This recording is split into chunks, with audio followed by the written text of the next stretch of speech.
I feel that we may live, you and I, to see some sort of great religious deception where the UFOs, apparently the aliens, come down and say that God is not real. We made it all up. We're the real deal. Follow us, and we'll take you to enlightenment. And here's a weird thing.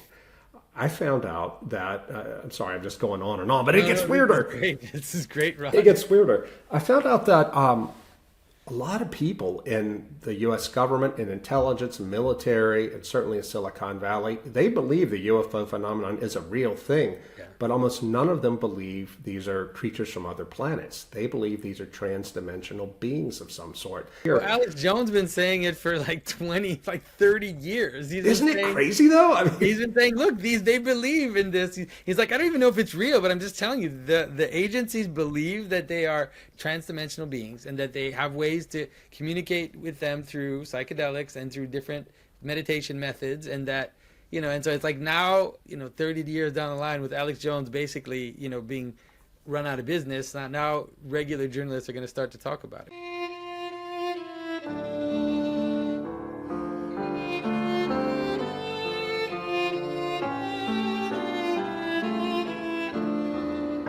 This is Jonathan Peugeot. Welcome to the Symbolic World.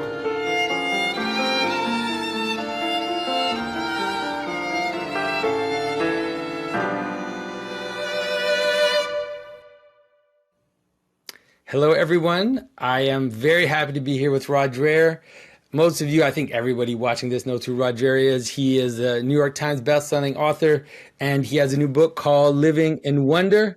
I am very happy to call him my friend. He seems to be on the same journey we are. All of you watching Symbolic World have the same types of insights, and being prescient before the big pot, like the whole culture is catching up. Rod, I saw that everybody now and their brother is writing a book about re-enchantment. And then, was it like 4 years ago, you couldn't even sell the book because we're like, who cares about this? Nobody cares about this. Now all of a sudden everybody's writing about it. So welcome on the Symbolic World, Rod. Well, it's great to be here, Jonathan. And, you and I were talking about these ideas personally a few years ago, as you said, and now all of a sudden enchantment's having a moment, and it's really interesting. I mean, what did you see coming? Because people ask me the same question too, and I don't know. I just picked it up. This is what interested me, and all the most interesting people I knew cared about the same sort of thing. Well, I saw it happening in 2016. Was like, to me, the crushing moment where I could feel the earth shifting beneath my feet. It was actually quite painful. It was existentially painful. I remember having trouble sleeping at night, and it was very intuitive. I just had a sense that the shifts that were happening in culture were tectonic, and not all of them were positive. But I already saw back in 2016 that the new atheist, materialist, reductionist world was over. It was finished, and that people hadn't seen the consequences of that yet, but that we would quickly start to see them unfurl in our society. And that's one of the reasons why I started making videos in the first place. And I've just seen it accelerate. And I think now the fruits of that moment are visible enough that people can now notice. Yeah. One of the real landmark moments in working on this book, Living in Wonder, came for me, and it's in the book that I'm telling the story, came for me in 2022 when I was at Oxford University at a conference with Ian McGilchrist, and a young Anglican ordinarian, what do they call them? Ordinand, seminarian, approached me, 27 years old, Daniel Kim, and he said, listen, you need to know something that most people in your generation don't know. What's that? That the new atheism is not the threat now. Many people in your generation can't see it. So what's the threat? The occult. And then he went on to talk about how when he was working in advertising in London, he was the only Christian in his office. That's no surprise. But everybody else there was involved with the occult to some degree or the other. And there were even two open Satanists who defined Satanism as learning how to be your most fully human self. And he told me, I'm going to be dealing with this the rest of my life as a priest. And the church is not ready for this right now. Yeah, that is for sure. But we're starting to see it, I just talked to Father Josiah Trenum yesterday, And he said it. He said, people in my church now, he talked about it in terms of tattoos. He said, you come to my church, you'll see people with all these wild tattoos of like Norse gods and pentagrams and all of this stuff in the church, because there are, large numbers of those people. Obviously, there are people going into the occult, but there are also people dealing with the consequences of that, Sure. and looking for solutions to the consequences of letting themselves go and calling upon things that they don't understand in order to accomplish their will. Doesn't end well. Let's just say No, it's true. And look, I mean, what's astonishing to me when I talk to younger people, I'm talking about people 40 and younger, is how they live in such a different world than people my age. I'm Gen X, I'm 57, and certainly the boomers. When I went to Paris in 2018 for the release in French of the Benedict option, I found it really interesting how Catholics, everybody I talked to was Catholic. The Catholics my age, in their 50s and older, they were really edgy about it and didn't really like the book. And I couldn't figure that out. Those who were significantly younger, like 40 and younger, they had no problem at all with it. They were like, tell us more, tell us more. And I couldn't figure out what the deal was. Finally, it hit me. Those Catholics who are my age and older, they still were desperately clinging to the possibility that the church still had something important to say to French society, could still be a part of the mix if they just adjusted here, did a little there. Those who were younger had no such illusions and didn't care. They just wanted to know, how can we be fully Christian? How can we be fully Catholic in this post-Christian world? And those here in Europe, that's my audience. I'm talking to you from Budapest. That's my audience, millennials and younger. Yeah. And the book it's funny because I think it was, I forget who it was, I read a review of it, and they were saying, this is not what I expected. Like they expected, something like, colorful meadows and sparkling world, things shining and this kind of enchantment in that sense. But you go right into UFOs and demons and all that stuff. And so, just for people watching, like, why do you think those things are related? Why do you think that this story is about UFOs and the occult and this kind of new enchantment? How do you see them as being related? Yeah, because people today are both seeking out and are aware of the numinous, the transcendent, the woo, to use a slang term. And you can't have the good woo without the bad too.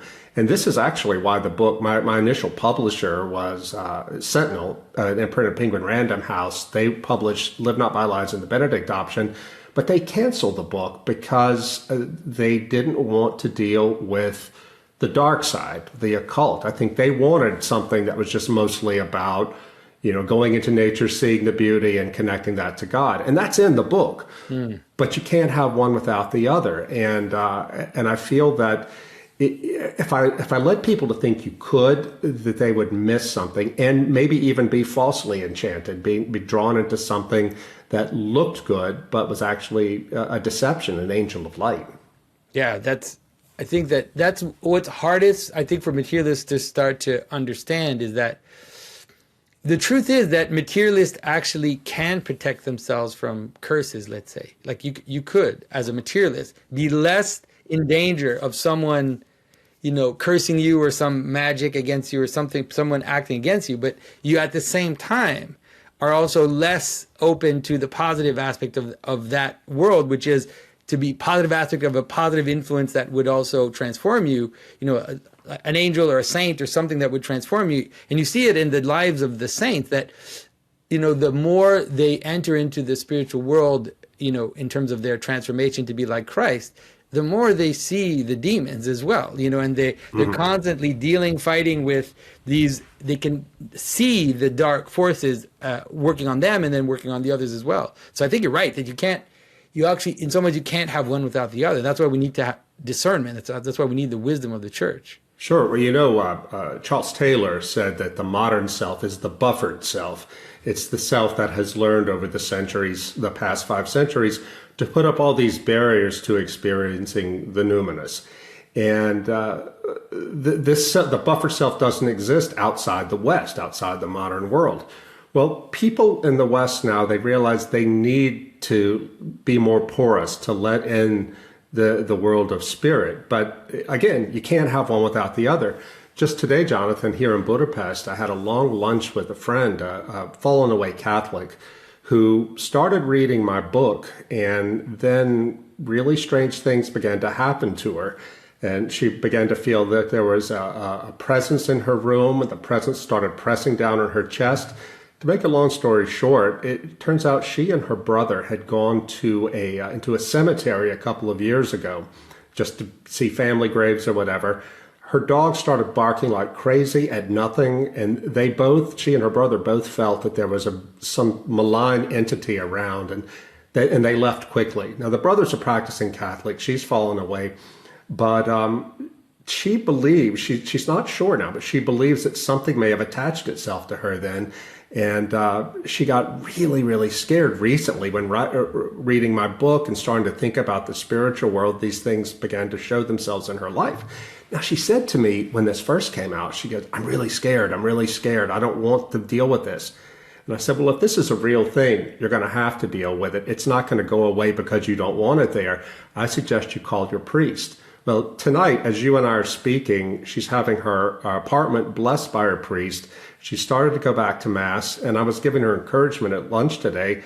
I said, I know you're frightened. These things are frightening, but they take their strength from our fear. You are a child of God. You belong to Christ.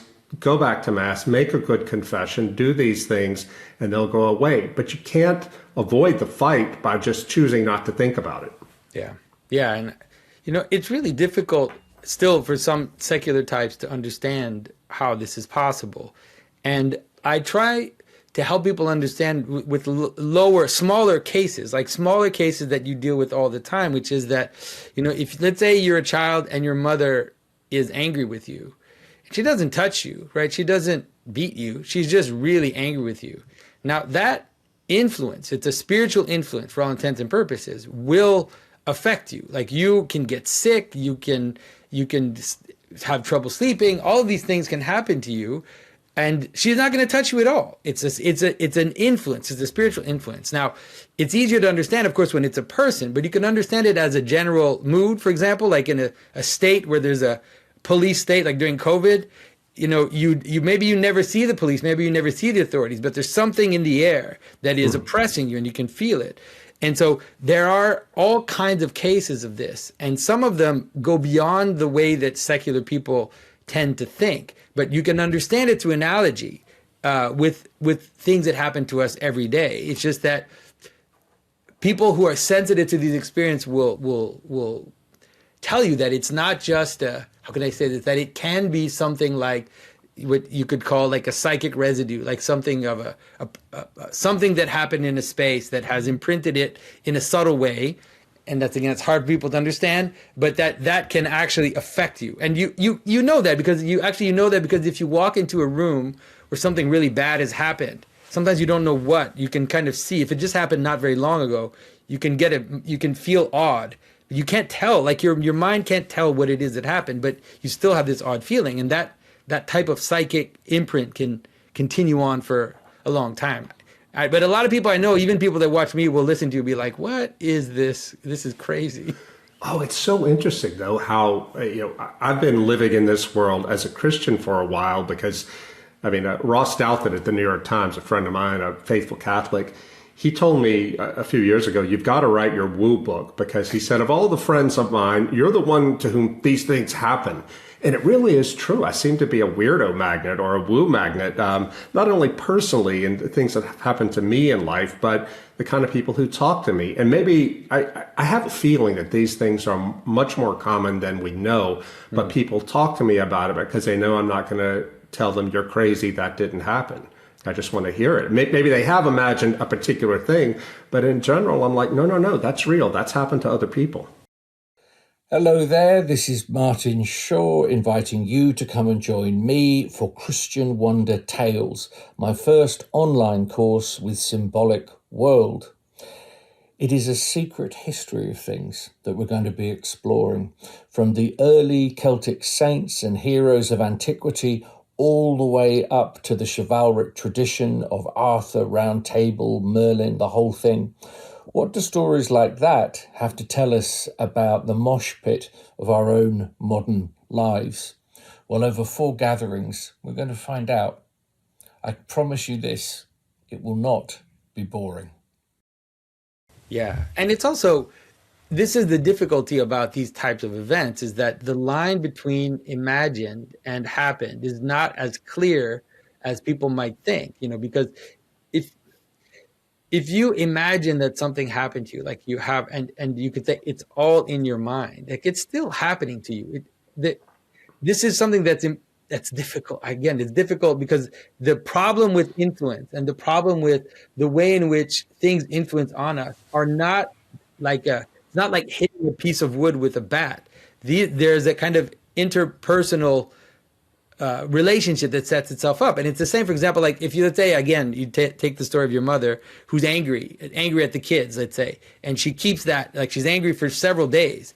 And one of the child will engage with it and receive it and answer it and will become sick because of it. And the other will just be like, yeah, whatever, because it's not a one directional thing. And so if you have something that happens just in your mind, the idea that you could just say what's not happening, well, try to pretend that it's not happening for long enough and you will be in danger. And even if it is, even if it is psychological and just your mind, it's still happening to you. Yeah, that's what I was telling my friend here in Hungary. I said, you could try to put it out of your mind, but that doesn't make the thing go away. I mean, if there were criminals prowling the street at night, you may never go out of your house at night, but they're still there. And if you can deal with them, if you can make them go away effectively, then you should do that. I was having this conversation earlier this week. I was in Bratislava in Slovakia, sitting around the table having breakfast with some Catholic friends. And they wanted to know more about living in wonder and all that. And we got on the topic of psychedelic drugs. And one of the Catholics is like, I don't understand what you mean when you say that these drugs can open up a portal. Isn't it just happening in your mind? She couldn't make the connection between the mind and reality. She still had this implicit Cartesian dualism there. And I said, look, you're a sacramental Christian. The matter and spirit interpenetrate in mysterious ways. And so, of course, it could be the case that a chemical can affect your brain to make your brain perceive dimensions of reality that actually exist, but that you can't normally, access. Yeah, and it's the same. I had someone tell me one day, she said, when I was a child, I saw a demon in my room. And she said, I don't know if it was in my mind or if it was really there. I don't know if it was just my imagination. And my answer to her was, well, did you see a bird, a cat, or did you see a demon? And she's like, I saw a demon. Well, you saw a demon. I mean, you know what a demon looks like, and you saw a demon. I don't know to what extent, the relationship between your inner experience and what is happening outside. If you see a demon, that means you are in a dangerous situation and you have to deal with it no matter what, no matter how you try to explain it mechanically. You don't have to think about that too much. I don't see demons, because I don't know, but if I did, then I would definitely go see a priest and I wouldn't ask myself, well, is it just my imagination? Is it like really there? Where is it? Like, is it in another dimension? Like some kind of physical explanation. These things are important. Well, people are having these experiences and trying to figure out what they are when in fact the church has so many resources to help them. But like the story I lead Living in Wonder with, the story about the young man Nino, a Catholic lawyer who had these entities visiting him. Now, he had seen a UFO when he was 17 years old back in 2009 out in the countryside where he lived, and just looked at it hovering over a field and just said, I don't know what that is. I'm just not going to tell anybody. They'll think I'm crazy. 7 years later, he's sitting in his apartment in the city where he was living for law school, studying for law school. And these two entities shimmered, that's the word he used, sort of shimmered into being through a portal that opened in his wall. And they began communicating with him telepathically. Nothing significant, things like a car is about to backfire on the street. Then that happened. They were just sort of establishing their bona fides with him, and then they went away. He thought he was losing his mind, went to the hospital, demanded tests. He was fine. Then they kept coming back.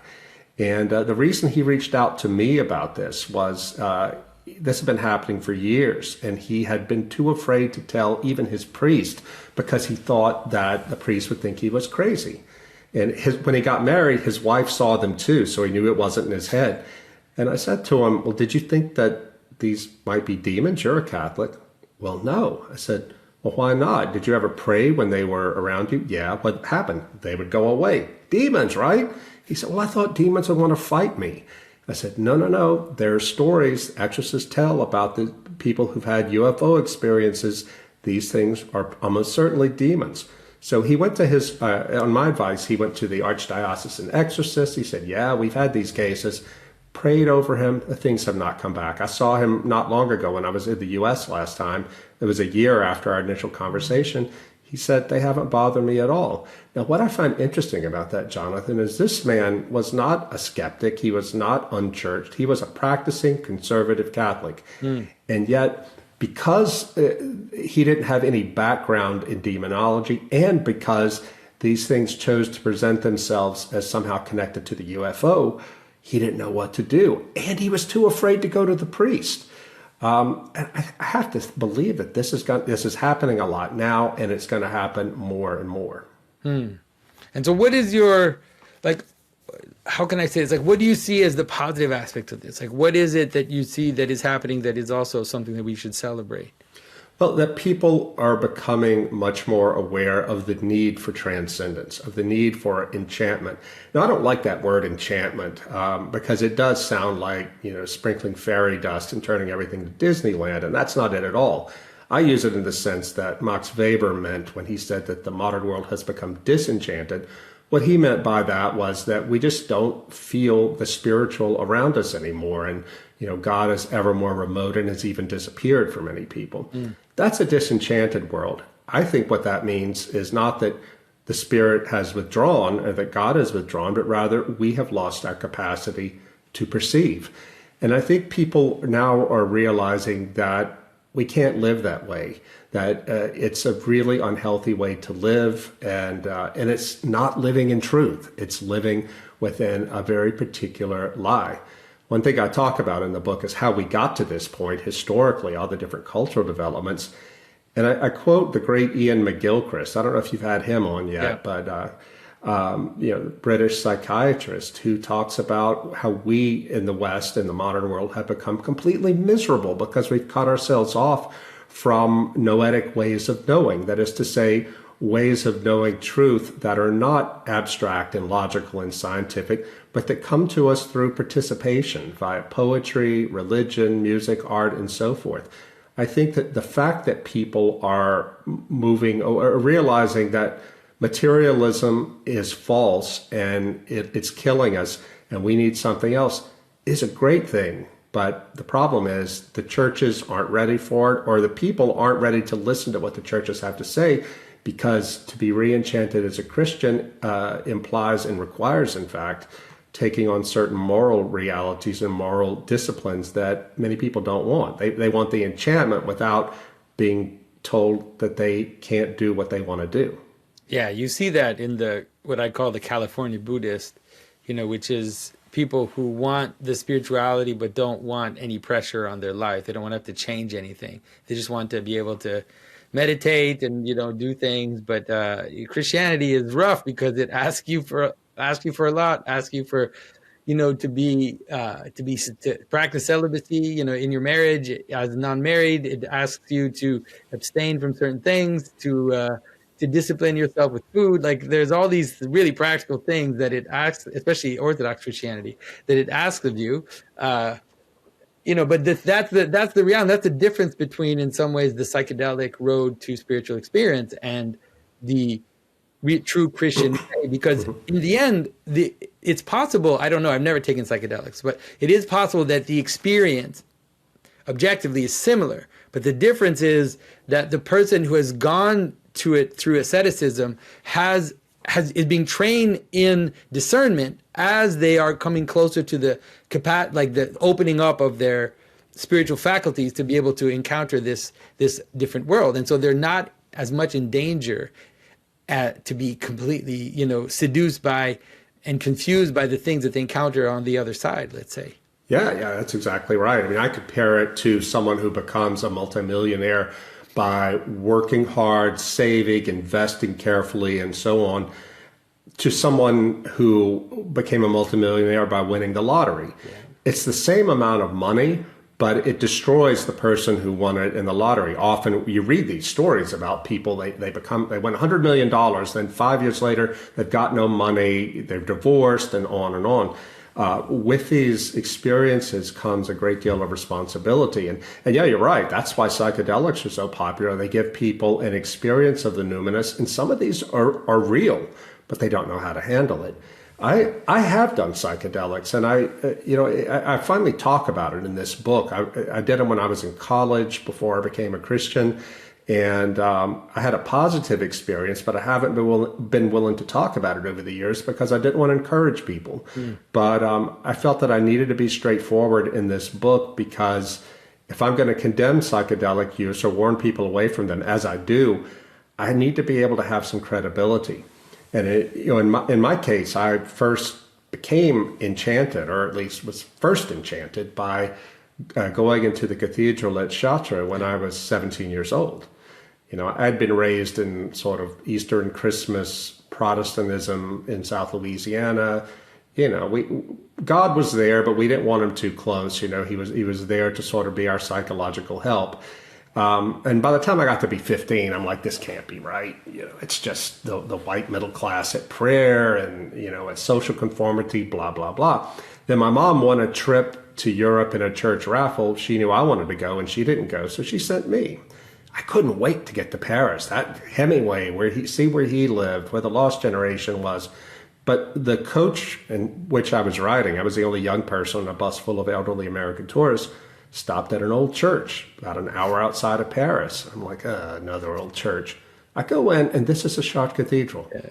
Jonathan, you've been there, I'm sure. And it's nothing in my experience growing up as a kid in late 20th century America prepared me for the glory of God there. And I remember standing there in the labyrinth and just knowing beyond a shadow of a doubt that God was real and that he wanted me. And I walked out of there, not a Christian, but I was on a search. And the next big stop on that search was in college when I dropped acid. I was very, very depressed over a girl my freshman year, and got this new roommate, this sort of happy-go-lucky Jewish hippie from New Orleans. And he's like, hey, man, I've got these 2 hits of acid. I've never done it. You want to try it? And by then I was like, why not? I was just so down. And it really utterly changed me. It turned me inside out. I can remember lying there on a bench on campus at LSU, Louisiana State, and looking at the sun filtering through the green leaves and thinking, why am I so sad? Well, look, God is everywhere. I could feel him and felt the ultimate unity of all things. Now, the thing is, Jonathan, I believe that I saw something that was real. The veil was lifted. Rupert Sheldrake talks about how almost everybody who has these experiences believes that they saw something real under the influence of drugs, not a hallucination. What I did on Monday morning, though, because we tripped on that weekend, I went straight to the campus bookstore to get books about Christianity, because I felt like I had, in some sense, perceived God. And I started my serious walk into Christianity. It took some years, precisely, Jonathan, because I didn't want to give up my sex life. Not that I had much of one, but it was the principle of the thing. I'm a young man, I'm a late 20th century, it's my right. And finally, years later, it came to the point where I had another experience of enchantment where I met this elderly Catholic Monsignor who I'd been sent to him. I was a journalist then, my first job in journalism. I'd been sent to interview Monsignor Sanchez, who was in his 90s. He had been born in the 1890s, that's how old he was, who had been an artist and an art professor at Dartmouth before he entered the priesthood in midlife, and just went there to get his story. And that old man was just luminous. He was like Yoda, he was just glowing, this sweet old Monsignor from Guatemala. And I asked him, how did you become a priest? He told me 2 miracle stories that happened to him at Guatemala. That the first one brought him back to his faith, and the second one brought him into the priesthood. Now, the key thing was, as that old man sat there telling me this, tears were pouring down his cheeks. These events had happened 50, 60 years ago, but it might as well have happened the previous week. And I sat there realizing I'm in the presence of a witness, and I can't turn away from Christ now. I've seen too much, and I wanted Christ. In that moment, I wanted Christ more than I wanted myself. It was when I was willing to make the sacrifice of everything, including my sexual freedom, that enchantment finally became real for me, and I became a Christian. Yeah, that's an amazing story. And so what do you see, what do you see on the horizon? Like, what do you see coming? You know, because this is just the beginning in some ways of something that is started. And now, like you said, I saw that Ross Douthat had, put out a review of your book, and he also said he's also writing a book about enchantment. So I'm like, by the time New York Times people are writing about enchantment, it means that it seems like people are noticing. And so what do you see coming, let's say, in the next 10 years? Well, there's a reason I have a chapter in Living in Wonder in which I identify Paul Kingsnorth, Martin Shaw, and Jonathan Pageau as prophets, because I'm not flattering you. It really is true. You all are seeing into the future, and not because you're psychic, but because you're intuitive and you know what you can see patterns in the culture. I think things are going to get a lot darker and more vivid very fast. Paul Kingsnorth, as you know, writes a lot about what he calls the machine. What I've been seeing, one of the most disturbing chapters in my book is about the false enchantment of artificial intelligence. The craziest thing, Jonathan, when I was working on this, I found that a lot of people who are involved with AI believe that it's a sort of high-tech Ouija board that is allowing us to communicate with discarnate higher intelligences that are going to lead us to great things, enlightenment. I mean, when have you heard that before? Well, you know what that's about. Paul knows what that's about. Martin Shaw, with his mythological background, definitely knows what that's about. But we, in this modern scientific materialist culture, we don't know what to do with that. And so people are walking naively into something really dark, something straight out of C.S. Lewis's That Hideous Strength. I found an interview online on YouTube with a guy from Louisiana, as a matter of fact, who was the AI guy at Google who got fired. You might remember that a few years ago. Yeah, I remember that story. Got fired because he went public and said, this thing is becoming sentient. Google let him go. Well, in this interview, he talked about it. And he said he's an occultist of some sort. Yeah, he's a kind of magician. He's a sorcerer of some kind. Yeah. Right. And he said that he, a Kabbalist, and some other guy got together and did a ritual with Lambda, the artificial intelligence, to consecrate it to the Egyptian god Thoth. Now, what the hell is that about? You know, why would you? Makes sense. It's the right god to consecrate it to. Right. But I guess that people in Silicon Valley are way more aware of this than the normies, and certainly the Christians. Yeah. And this intersects with the whole UFO thing in really bizarre ways. Jacques Vallée, who's like the grand old man of UFO studies, he's in his 80s now, not a Christian at all, lives in San Francisco. He came out with a book in the 60s, late 60s, called Passport to Magonia. Have you ever read that? Boy, you really should. You can find it online. In it, Vallée theorized that what UFOs might be are the contemporary manifestation of very, very old entities that manifested as different mythological creatures in ages past and past cultures. Yeah. But today, in a scientific materialist world, they are manifesting as UFOs, as aliens, because that's how we can receive them in a way they want to be received. Now, Vallée, gosh, it's such a scary story. Dana Pasulka is somebody a lot of your listeners might know. She's a religious studies professor in North Carolina who makes a specialty of studying UFO culture as an emerging religion. She writes about how she went to visit Jacques a couple of years ago in his apartment in San Francisco and was shocked to walk into this apartment of this man who was not a Christian and to find a big shelf full of books about angels and demons.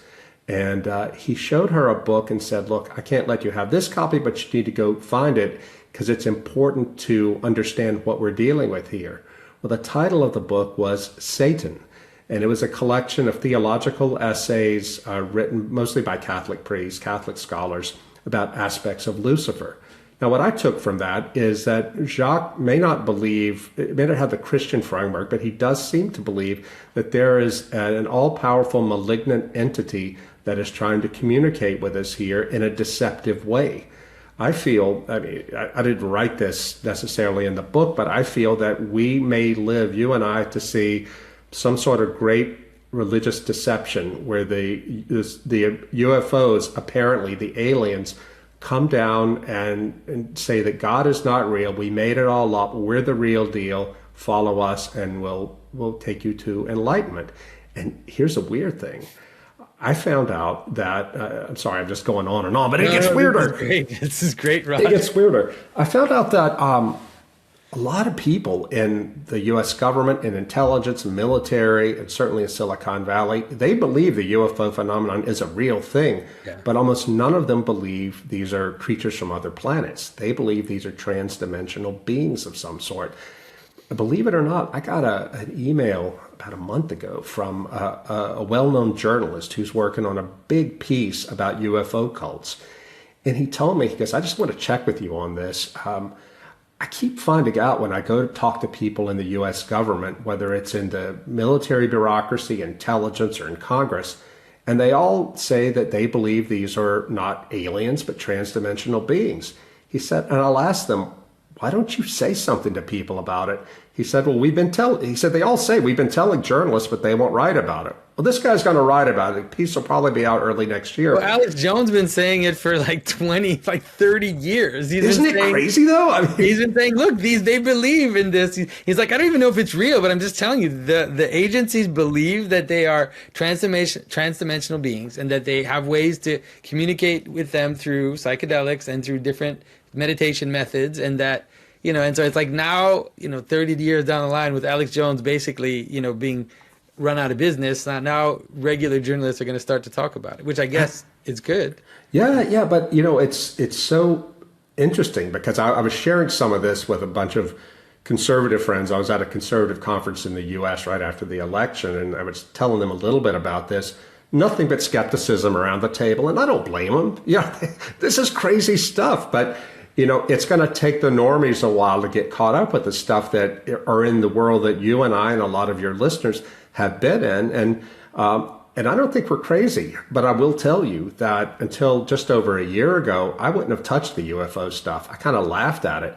But a friend of mine who's a journalist in Rome, he said, look, I know you laugh at this, but you need to pay attention because there's some very deep and troubling spiritual stuff going on in the whole UFO AI technology world. I said, okay, fine. What should I read? It took me about a month, and I was completely, I was down the rabbit hole. And there's a lot of deception there, no doubt about it. You can't believe everything, but there's something there. And it was that, once I started going down that rabbit hole and connecting it to the occult, that's when the book got canceled by my original publisher. Thank God Zondervan picked it up. Never imagined that an evangelical publishing house would want to publish a book about woo from an Eastern Orthodox Christian. But the guy who bought the book there said, he's an evangelical. He said, you'd really be surprised at how much things are shifting, even among evangelicals on this. They're a lot more open to it than they once were. Yeah. I read Pasulka's book on your recommendation, by the way. I was actually supposed to meet with her at Notre Dame a few weeks ago, but she didn't show up. I think she was sick or something. I really would like to meet her. One of the things that I really like about her thesis is how she doesn't try to disentangle the social narrative from the event. She says, you can't disentangle it. So, like you said, there's a lot of stuff that's like fake. People are making it up. Some people may be lying about their experience, but what's happening is that those lies and even the made up experiences, all of these things and the real experiences, they're fusing together to create a kind of worldview and a kind of perspective that is part of the phenomena. You can't distinguishing it. And so all the science fiction, all the movies, all of this stuff is actually part of the UFO phenomena. Because it is creating a narrative around which these beings have presence and, and have certain types of influence on us. And so I thought that approach was really wonderful because that is also how we understand spiritual beings of having influence. Like spiritual beings don't only have influence through mechanical means. They mostly have influence through subtle means. That is, through perception, through storytelling, through, say, worldview, and like making certain things more visible and certain things less visible. That's how spiritual influences function first and foremost. And so I find that whole idea very interesting, which means that you can actually pay attention to the phenomena without falling into like trying to defend this or that story, because that's what people fall into. They're like, well, this guy, he's da, da, da, and they're trying to figure out whether or not he really has access to information, and this other person and this other person. There's a place where you can stand from far away and look at the whole thing as a story that's running through our culture, and evaluate it for that. Well, one of the things I point out in the book, away from the occult weirdness, is the way what you attend to calls certain realities into being.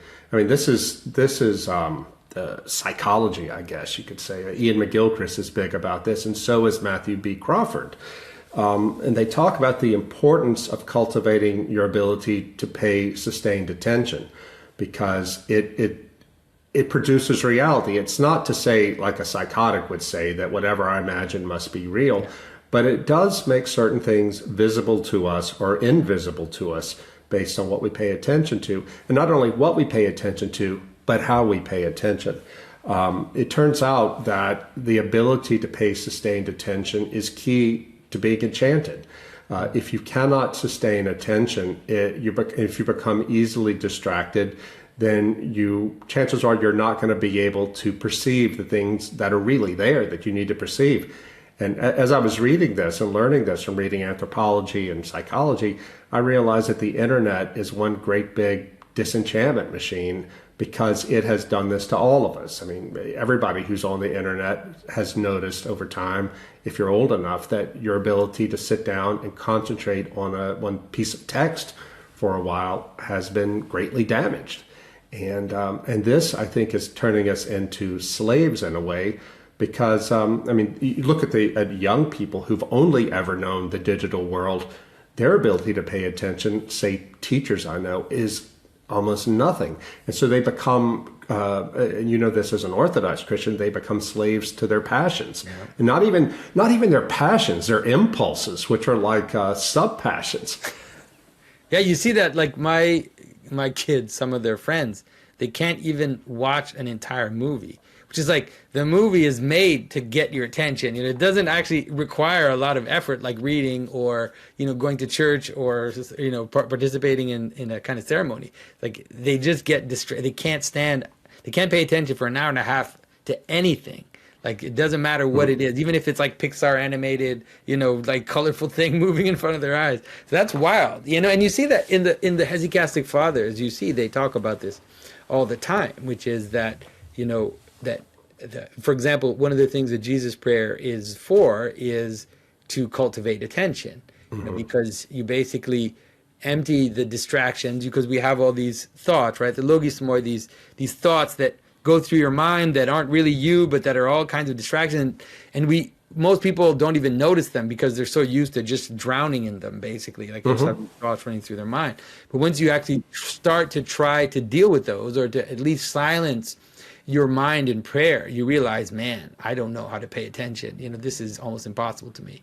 Oh, yeah. I tell a story in the book about how some years back, when I was really sick, I was dealing with chronic mononucleosis that the rheumatologist said was caused by overwhelming anxiety.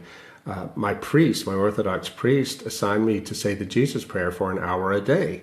And he meant say it in the way it's supposed to be said, ideally, getting quiet, breathing in, breathing out. And if that guy had said to me, walk 10 miles a day, as sick as I was, that would have been easier than just sitting quietly praying the Jesus prayer for an hour. But I did it out of obedience. And it was one of the hardest things I've ever done, Jonathan. But after about a month, it started to get easier. And finally, it was really easy. And I was healed in the end. And I went to my priest later and said, how did you know that's what I needed? He said, oh, that was simple. I had to get you out of your head. And he was exactly right, because I was the sort of person, have always been the sort of person, who thinks that there's nothing wrong with me, that finding the right formula in the right book can help me think my way out of this problem, but it's just not true. And enchantment is the same way, broadly speaking. You can't just read about enchantment. There's no 5-point formula, do this, 1, 2, 3, 4, 5, presto, you're enchanted. It's more like learning how to play the violin or learning how to say the Jesus prayer. You have to practice it. And then all the practice does is simply open up your perception. There's a line I use in the beginning of the book. I adapted it from a Harvard professor who was talking about education. She said, true education is not imparting information from the teacher to the student. True education is the teacher helping the students to be staring at the right corner of the sky when a comet goes blazing past. Well, that's also enchantment. I want people to read this book. I'm not going to tell you, here's the 5-step plan to being enchanted. But what I do in the book is talk about what enchantment means, give examples. I tell stories about people who've had miraculous stories, people who've had demonic encounters.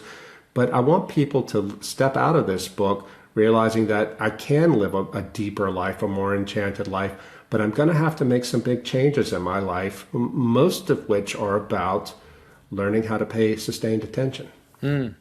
So the book has been out for about a month now? Is that about a month.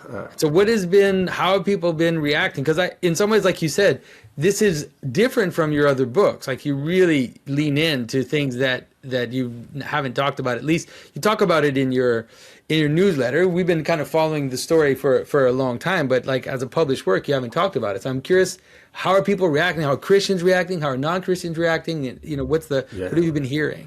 Well, I've been getting amazing reviews. And one thing that went through line that goes through a lot of these reviews is, well, Rod Dreher has done it again. He's always sees what's coming next. And that's gratifying to hear. But it really seems to have struck a chord with reviewers, again, who are 40 and younger, because they sense that we're in the middle of a very deep meaning crisis in our civilization and our culture. And it's one that's not going to be met by going back to the usual sources and remoralizing ourselves, that sort of thing. I remember back in, 2014, I think it was, I spoke to Christian Smith. He's that Notre Dame sociologist of religion who's responsible for the concept of moralistic therapeutic deism, which he said is the de facto religion of most people in North America, most young people. And it's just, God is up there as sort of a cosmic butler. All he wants of us is to be nice and kind and to be happy in life, but that's about it. And that's not sustainable, right? It's not Christianity, B, it's not sustainable. And I remember asking him back then, okay, so how can we get people back to the church? Because people are falling away left and right. He said, well, I don't know, but you're not going to do it by moralizing. And what I took him to mean by that is not just moralizing, but typical apologetics, finding the reasonable, here are the reasons why you should be a Christian, or if you are a Christian, why you should be a better Christian. It might have worked in ages past when we were still part of the age of reason, however attenuated it may have become over time, but it doesn't work anymore. I have found that Pope Benedict XVI was really onto something when he said, the best apologetics the church has for itself is the art it produces and the saints. What he meant by that was when you have an overwhelming encounter with holy beauty as an art or architecture, as a shastra, and also an overwhelming encounter with incarnate goodness, as in the saints, those reach into your heart and into your mind. They go below and above reason, and they open the door of your mind to the propositions, the propositional truth. And I think that's going to have to be it. We're going to have to reach people with beauty and with the saints, with the lives of the saints and saints who live among us now. And that will open up people's minds to the gospel truth. And the stories I tell of enchantment, that's it. That's what I'm talking about here. Pay attention to beauty, pay close attention to beauty, because God is reaching to us through beauty, through participation in the life of God by loving something, by directing your eros to beauty or to goodness, and then the rest will follow. Yeah, I think that's right. And you see it, it's this perception or like this way of talking about the world is happening at all these different levels at the same time, right? You see, like you said, with Ian McGilchrist, who I don't think is a at least not officially a Christian. You see it with John Vervaeke as well, who's just saying that the deepest forms of knowing and the deepest forms of human experience are not propositional knowledge. Like, there's nothing wrong with propositional knowledge, but our propositional knowledge is based on gripping, right? It's based on this encounter with the world and this encounter with people as well. And it's another place where the internet is such a disenchantment machine, is because, like, even now, like, we're having this experience. It's not bad. It's not fully disconnected, but we are kind of staring at each other through screens, and there's this weird, disconnect that is part of our accepted reality. But when you stand with someone, you stand next to someone, even in silence, you just have this. You can have a type of experience of being together that is already the glimmer of enchantment. If you remember that, like we see it in America, we're also we want to fill everything with propositional, with the propositional. And so when we're with someone, if there's awkward silences, we can't handle it. But once you start to realize that being with someone actually has an effect on you biologically, in terms of perception, in terms of just presence, and that has a great value, then we need to re-encourage people to be with others, like to go out there, to go to church, to meet people, to have a family, to do all those things. There's so much there. Your fellow Canadian, Marshall McLuhan, talked about the difference between concept and percept. Percept is a direct participation in something, the perceiving of a phenomenon. Concept is what happens when the percept is turned into some abstraction, words or something symbolic. And we have to have concepts to have an intellectual life, to get along. But McLuhan said that we can't forget that at its deepest level, religion is percept, the percept of God, the perception of God, and we would say in his energies. Our problem, said McLuhan, is we get stuck on concept, and without realizing it all the time, we turn religion into concept. And it's at that level, when it gets stuck in concept, or to use Ian McGilchrist's language, when religion gets stuck in the left brain, that it begins to die. McLuhan said that everyone he knew who ever lost their faith did so by first ceasing to pray, because prayer is the way that most people, and it's the ordinary way of maintaining the percept with God. And I think this has a lot to do with why Orthodox Christianity is having a moment right now. When I was in a press trip to Turkey, to the Seven Churches of Revelation, with some other Christian journalists a couple of years ago, and there was one guy there, a Pentecostal, I think he was, and he brought his virtual reality headset so he could go to church in the, what they call it, the megasphere, the mega world, that, virtual reality, whatever that thing was that Facebook was doing. Like a church, like in virtual reality? Yeah. And what he was doing was they would meet, all the people there would meet virtually, and they would have their little worship service. And he thought this was awesome. And he said, this is the future of Christianity. I said, no, it's not. No, it's not. And I said, it would never work for us Orthodox and Catholics and other sacramentally oriented Christians. He got really offended by it, because the idea that someone would say, wait, you mean technology is not the future, is bad? But I kept trying to tell him that, no, and I didn't have the language for it that he could understand, that no, that's not how we are to worship. That doesn't put you in touch with God. I realized finally, after we had an argument about it, that for him, all Christian worship is receiving information and experiencing emotion. And so you can do that online just fine. If it's all about inducing an individual emotion and exchanging information, why not online? Mm-hmm. But what that does is it disembodies you. And I one of the things I learned working on this book is how the way we perceive the world formats us. And to get right to the point, if you spend most of your time online, it begins to train your mind and your sense of reality and your sense of ontology into thinking that everything is manipulable. I think that it is not a coincidence that we've seen the explosion of transgenderism and gender dysphoria in the first generation raised online. Because they're so so far apart, so alienated from the physical, that they come to believe that, of course, they can manipulate things into reality. All things should be digital. The body is digital. We can impose our will on it.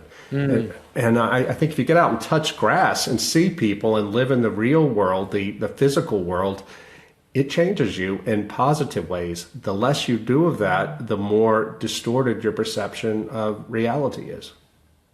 Yeah. Wow. This is great stuff, Rod. I have to say that I can't wait to see what you're going to talk about next, because now we're going to know what the future is just by knowing what Rod Dreher is going to write about. But I want to thank you. You said it's not a compliment that you mentioned me in the book, but I definitely take it as a very deep, as not just a compliment, but also a kind of responsibility, in the sense that, a call to be the best version of myself that I can. These two people that you put me with are astounding people I admire, and I also admire you very much. And so I deeply appreciate it, but I also see it as a call to be the best version of myself. So thanks for that as well. Well, keep on keeping on, because you've taught me so much over the years.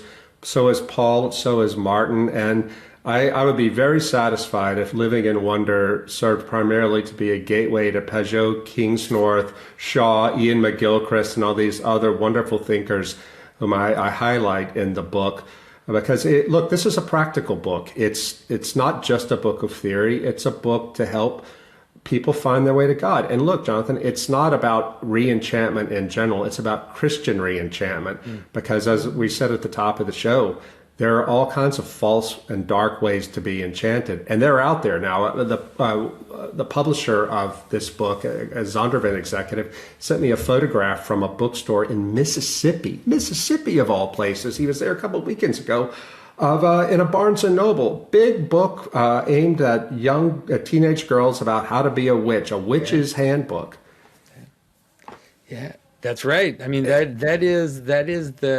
that's definitely part of our society. I see it in my kids all the time, like so many. Even when I was a teenager, I remember in my 20s, Wicca was starting to become popular, and I had friends, because I was in the art world, I had quite a few friends that were Wiccans. But now, there's a sorcery school that opened up like 2 streets from my house. Wow.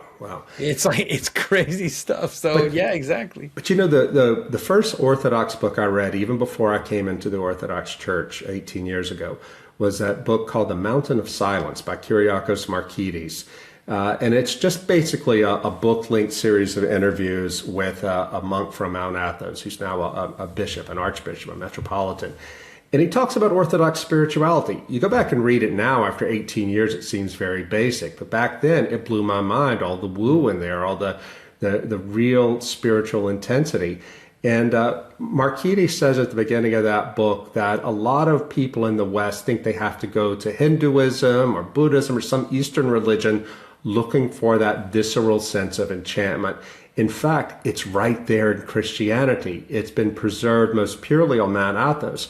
But in Orthodox Christianity and everyday Orthodoxy down at your local parish, you can encounter it on a very direct level that most people don't even know is there. They just think about the Orthodox Church, if they think about it at all, as, oh, that's the nice place where you go for the Greek festival. Go inside the church sometime. Go pray with the Orthodox, and you will have an experience that you didn't even think was possible. Yeah. All right, Rod. Thanks for your time, everybody. Living in Wonder. You can get it, and we'll be looking forward to seeing what you do next. Once again, thanks, and I hope we'll see each other in real life as well. That's always good for that to happen. Thank you, Jonathan.